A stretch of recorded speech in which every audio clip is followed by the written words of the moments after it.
Hello! Good day sa inyong lahat dyan. Ating mga kapamilya. Salamat sa pagdalo nyo sa kauna-unahang second generation Terciano family reunion. Dinadaos ngayon sa Barangay Manasa, Lukban, Quezon, June 12, 2024. Magandang araw sa inyo.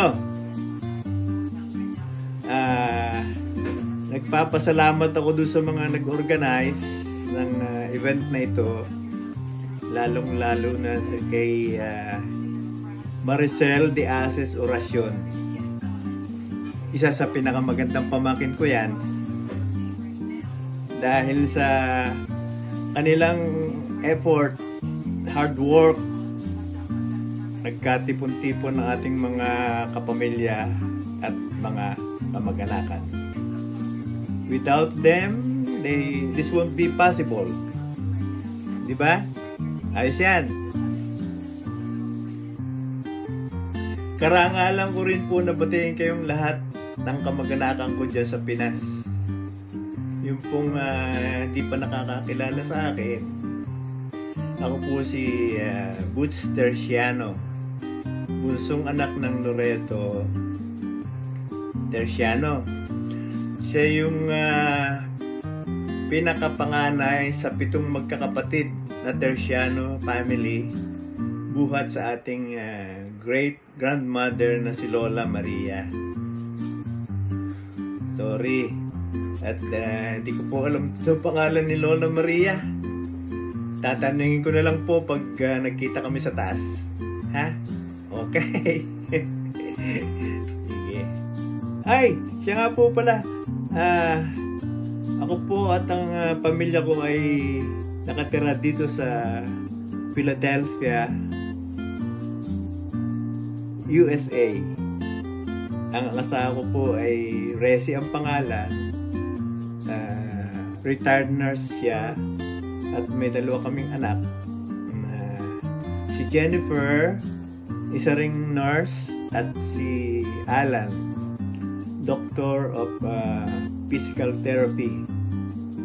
Tas meron pa rin akong anak doon sa previous marriage ko dyan sa Pilipinas, si Marcus Nada, isang artist naman na nakatira sa Maynila. Nada kasi siya, kasi Nada ang ginagamit ko noong time na nakatira pa ako sa Pilipinas. Okay. Anyway, make story short, ang purpose po ng ating reunion na ito ay para magkakilala tayo, magkakapamilya at magkakamag-anakan. At pati na rin magkasama-sama at magkasalo-salo sa pagkain at sa mga palaro na gagawin. Buhat sa, at may pa-premyo yan, buhat sa ating mga contributors. Masaya na makita ang mga kapamilya all together, di ba? On this special occasion, kahit mainit o malamig ba dyan? Hindi ko alam. You know it. Okay. Enjoy kayo lahat. Sana maulit pa itong ating reunion at mas marami pang umattend sa susunod. Sana din maka-attend ako para naman magkakita-kita tayong lahat. Hanggang dito na lang at sana patnubayan tayo ng poong may kapal, ligtas sa pag-uwi nyo sa sarili-sarili ninyong tahanan, at ligtas din sa mga sakit at karamdaman. Salamat at mabuhay tayong lahat.